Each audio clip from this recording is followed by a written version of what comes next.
और मेरे सुरवीरों कैसे हो। तो इस समय हम पढ़ रहे हैं क्लास 8 की एनसीईआरटी मैथ्स, है ना। और उसका चैप्टर नंबर 2। इसके पहले हम लोगों ने इसका बेसिक कॉन्सेप्ट एक्सरसाइज 1.1 का और एक्सरसाइज 2.1 का बेसिक कॉन्सेप्ट और 2.1 हमने सॉल्व कर लिया। अगर आपने वो वीडियो नहीं देखी है तो उसकी लिंक आपको डिस्क्रिप्शन में मिल जाएगी, जाकर के ज़रूर से देख लीजिएगा, क्योंकि बहुत ही ज़्यादा इंपॉर्टेंट है आपके एग्ज़ाम के लिए। ठीक है।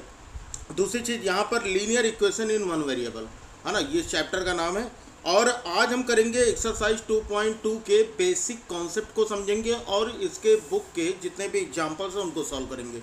तो बहुत ही इंपॉर्टेंट चैप्टर है, क्योंकि इस तरह के जो क्वेश्चंस हैं ये आपकी क्लास 8 के एग्ज़ाम के लिए तो इम्पोर्टेंट है ही है, साथ ही साथ अगर आप नवोदय या फिर सैनिक स्कूल की तैयारी कर रहे हो और इस बार आप एंट्रेंस एग्जाम दोगे नवोदय या सैनिक स्कूल का, तो उसके लिए भी बहुत ज़्यादा इंपॉर्टेंट है। और भी अगर तैयारी करनी है तो उसके लिए अपना एक दूसरा चैनल है एसजी कॉन्सेप्ट, जो अपना मेन चैनल है एसजी कॉन्सेप्ट। ठीक है। उसका अगर आप यूट्यूब पे जाकर सर्च करेंगे SG, ठीक है ना, एस सन वाला एस और जी गोट वाला जी, ठीक है, और उसके बाद कॉन्सेप्ट CONCEPT कॉन्सेप्ट।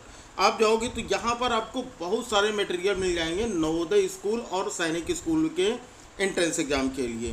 तो एंट्रेंस एग्ज़ाम तो दे के देखो ही, है ना, कि कितना आपकी तैयारी चल रही है।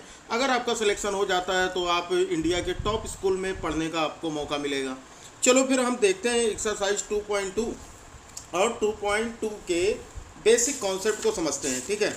तो बेसिक कॉन्सेप्ट देखो, इसमें जो दिया गया है सम एप्लीकेशंस, क्या दिया गया हमें सम एप्लीकेशंस में?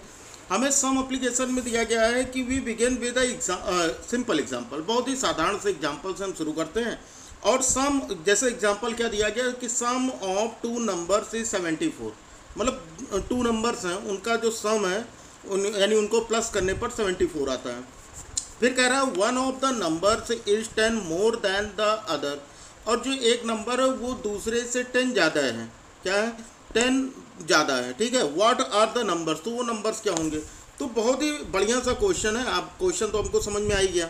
हम अगर देखते हैं तो यहाँ पर हमको ये दिया गया कि कोई 2 नंबर है, मान लेते हैं एक नंबर ये है और एक नंबर हमारा ये है, और इनका सम जो है वो कितना है? 74 है।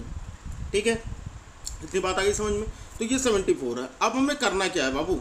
हमें करना ये है कि बहुत सीधी सी चीज़ ये कह रहा है कि एक नंबर जो है वो दूसरे से 10 ज़्यादा है। मतलब अगर ये नंबर हमारा x हो, एक नंबर x हो, तो दूसरा कितना हो जाएगा भाई? x + 10 होगा ना। अगर हम मान लें, हम ये कहें कि एक नंबर 20 है, तो दूसरा नंबर जो है इससे 10 ज़्यादा है, तो भाई 20 + 3 यानी 30 तो होगा। बस यही चीज़ कह रहा था, हो गया हमारा क्वेश्चन, है ना। अब इसी को हम सॉल्व कर देंगे तो हमारा इक्वेशन ये हमारा फर्स्ट नंबर हो जाएगा और ये हमारा सेकंड नंबर हो जाएगा। अब हमसे क्या कह रहा है कि इनका सम कर लो, तो x + x करोगे तो कितना हो जाएगा? 2x, सही है, प्लस 10 = कितना हो जाएगा? 74। ठीक। तो 2x = कितना हो जाएगा? 2x = हो जाएगा 74। 10 उधर ट्रांसपोज करेंगे। हम लोगों ने एक्सरसाइज 2.1 में पढ़ा था कि अगर प्लस है और इक्वल की दूसरी तरफ लेकर जाते हैं तो माइनस हो जाता है, तो ये हो गया हमारा -10। तो यानी ये हो जाएगा हमारा 2x = 4 - 0 हो जाएगा 4 एंड 7 - 1 हो जाएगा 6, यानी कि 64। खत्म बात। अब हमें क्या करना है भाई? हमें 2 इधर ट्रांसपोज करना है। अब देखें इधर 2 और x के बीच में कोई साइन है नहीं, ये भी हम लोगों ने 2.1 में पढ़ा था। 2.1 पढ़ लेना बच्चा, बहुत ही इंपॉर्टेंट चैप्टर है। ठीक है ना। तो यहाँ पर हमारा क्या हो जाएगा? x = अगर मल्टीप्लाई है तो इक्वल की दूसरी तरफ जाने पर क्या हो जाएगा? हमारा डिवाइड हो जाएगा। तो 64/2 तो कितना हो जाएगा? 2 3 जा 6 एंड 2 2 जा 4, मतलब x = हो जाएगा हमारा 32। मतलब हमको 2 नंबर मिल गए। कौन कौन से? फर्स्ट नंबर तो हमारा x ही था कि नहीं था, और x कितना आया? 32 आ गया। लेकिन जो सेकेंड नंबर था वो x + 10 है। कितना है? x + 10, यही तो है। और x की वैल्यू हमारी कितनी आई है? 32। तो कितना हो जाएगा? 32 + 10। अब 32 + 10 करोगे तो कितना आ जाएगा भाई? 42। तो हमारे जो 2 नंबर्स हैं वो क्या हैं? हमारे 2 नंबर 32 एंड 42। ठीक है ना। अच्छा, चेक कर लेते हैं, वेरीफाई कर लेते हैं क्या सही आ रहा है। वेरीफाई कैसे करोगे? सबसे पहला इसने कहा कि इन दोनों का सम 74 होना चाहिए। तो 32 प्लस 42 करोगे तो कितना हो जाएगा, 2 प्लस 2 हो गया 4, 4 प्लस 3 हो गया 7। चलो ये तो सही है। दूसरा कहा है कि एक नंबर दूसरे से 10 ज़्यादा है, मतलब दोनों का डिफरेंस जो है वो 10 होना चाहिए। तो 42 माइनस 32 अगर हम करेंगे तो 2 माइनस 2 0 एंड 4 माइनस 3 हो जाएगा 1। भाई आ तो रहा है, तो इसका मतलब क्या है कि ये हमारा आंसर जो है ये बिल्कुल सही है। बताओ भाई समझ में आ गया। ये था बिल्कुल बेसिक कॉन्सेप्ट, जैसा कहता जाएगा बच्चा वैसे ही करते जाना, ठीक है। अब आ जाओ भाई एग्जाम्पल पे। तो आपकी बुक में जो एग्जाम्पल दिया गया है और वो एग्जाम्पल है एग्जाम्पल नंबर 5 है ना। तो एग्जाम्पल नंबर 5 क्या दिया गया कि what should be added to twice the rational number -7/3 to get 3/7। यही तो पूछ रहा है। ये कह रहा है कि -7/3 एक रेशनल नंबर है, इसमें किसका ट्वाइस प्लस करें कि हमें जो नंबर मिल जाए वो क्या हो जाए हमारा, इसका ट्वाइस हमें प्लस करना है ना। यही तो कह रहा है क्वेश्चन में। क्वेश्चन आपको दिख रहा है ना। तो यहाँ पर हमें क्या कह रहा है, what should be added to twice the rational number -7/3, ठीक है। तो मान लेते हैं कि वो नंबर जो है, अगर एग्जाम्पल 5 का आप सॉल्यूशन देखो तो मान लो कि इस जो नंबर है जो हमें ऐड करना है इसमें, वो number the number let the number is x, ठीक है। मान लो कि let the number is x, वो नंबर x है।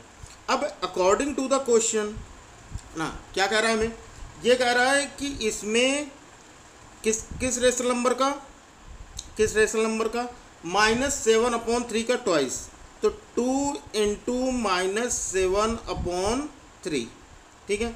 -7/3 इज इक्वल्स टू कितना हो जाए भाई, टू गेट 3/7। तो हम यहाँ पर क्या कर लेंगे, 3/7 कर लेंगे। लो हो गया भाई। अब इसी को हमें कर देना है सॉल्व, ठीक है। तो हमारा कितना हो जाएगा, ये x प्लस माइनस का मल्टीप्लाई हो गया -2 7 हो जाएगा बच्चा 14/3 इज इक्वल्स टू हो जाएगा 3/7। समझ में आ गया। अब क्या करेंगे भाई, हमें x की वैल्यू निकालनी है। हमने वेरिएबल अपना x मान रखा ना, तो हमको x की वैल्यू निकालनी है। तो इस माइनस को इक्वल की दूसरी तरफ लेकर जाओगे तो क्या हो जाएगा, प्लस हो जाएगा। Very simple. तो x इज इक्वल्स टू कितना हो जाएगा हमारा, x इज इक्वल्स टू हो जाएगा 3/7 प्लस ये हो जाएगा हमारा 14/3। भाई माइनस को हमने इधर ट्रांसपोज किया तो माइनस का क्या हो गया, प्लस हो गया। तो कितना हो गया हमारा 14/3। अब इसी को सॉल्व कर लो। तो 7 और 3 इसका एलसीएम लोगे, 7 एंड 3 का क्या करोगे, एलसीएम लोगे। तो 7 और 3 का एलसीएम कितना होता है भाई, देखो ये 7 हो गया, ये 3 हो गया। तो एलसीएम लेके देखो भाई, देखो दोनों को प्राइम नंबर्स हैं तो इसलिए इनका मल्टीप्लाई इनका एलसीएम होता है। चेक कर लेते हैं। तो ये हो जाएगा 3 1 जा 3, फिर 7 से हो जाएगा तो 7 1 जा 7 7। तो एलसीएम कितना हो गया इसका, 3 7 जा 21। यही तो हुआ ना। तो हम क्या करेंगे, इसका एलसीएम ले लेंगे। 21 जो होगा ये इसका क्या हो जाएगा, एलसीएम हो जाएगा। बात आ गई समझ में। अब क्या करेंगे हम, ये 3 इंटू, अब 21 को 7 से डिवाइड कर दो, कितना 7 3 जा 21, तो ये हमारा 3 इंटू 3 हो गया। प्लस यहाँ कितना हो जाएगा, ये हमारा 14 है, इंटू कितना हो जाएगा 3 7 जा 21, तो यहाँ पर ये हमारा 7 हो जाएगा। बस बात खत्म। अब तो लग ही गया, अब तो बिल्कुल ईजिली आंसर आ गया आपका। कितना आ गया, 3 3 जा 9 प्लस 14 7 जा 98, कितना होता है 14 7 जा 98, मतलब 9 प्लस 98 अपॉन कितना है 21 है, तो अपॉन 21 लिख देंगे। अब इसी को प्लस कर लो, बस आपका आंसर हो जाएगा। तो कितना हो जाएगा, 8 एंड 9 17 और कैरी 1 हो गया, तो 9 प्लस 1 हो गया 10, तो 107/21, 107/21 जो होगा इसका करेक्ट आंसर हो जाएगा। बताओ भाई समझ में आया। अब सोचोगे कि क्या वेरीफाई करके देख लें, तो वेरीफाई करके देखना है अगर, तो आपको यहीं पर इसकी वैल्यू रख के चेक कर लेनी है, ठीक है। अगर आप वेरीफाई करना चाहते हो कि आपका आंसर सही है या गलत है, तो आप यहाँ पर x की वैल्यू रख दो। बस x की वैल्यू हमारी 120, ये आया ना 107/21। अगर यहाँ रखने पर और इसको सॉल्व करने पर 3/7 आ गया, तो समझ लो कि हमारा आंसर बिल्कुल सही है। बताओ भाई समझ में आ गया ना। तो ये बहुत ही ईजी सा क्वेश्चन था। अब आपको ये बेसिक कॉन्सेप्ट आपको समझ में आ गया ना। इसके आगे अगली क्लास में हम लोग इसके अदर एग्जाम्पल्स को सॉल्व करेंगे। ये तो हमारा एग्जाम्पल नंबर 5 था। इसके आगे हम लोग एग्जाम्पल नंबर 6, 7, 8, 9, 10, 11, 12 सारे के सारे सॉल्व करेंगे और सारी चीज़ें बहुत ही अच्छे से समझेंगे, है ना। मुझे लग रहा है थोड़ी सी पेन में भी प्रॉब्लम हो रही है, तो इसलिए हम लोग आप अगली क्लास में आगे के क्वेश्चन देखेंगे। तो वीडियो अगर अच्छी लगी हो बच्चा तो वीडियो को लाइक कर दो, और अगर चैनल पर नए हो तो चैनल को सब्सक्राइब कर बेल आइकन को प्रेस कर लो, ताकि हमारे हर क्लास की नोटिफिकेशन आपको मिलती रहे। कर लिया ना? तो चलो भाई, और ऐसी कॉन्सेप्ट भी सब्सक्राइब कर लेना। वहाँ पर हम लोग नवोदय विद्यालय और सैनिक स्कूल की तैयारी करेंगे। ठीक बच्चा, तो चलो फिर पढ़ते रहो। मिलते हैं अगली क्लास में। तब तक के लिए जय हिंद, वंदे मातरम।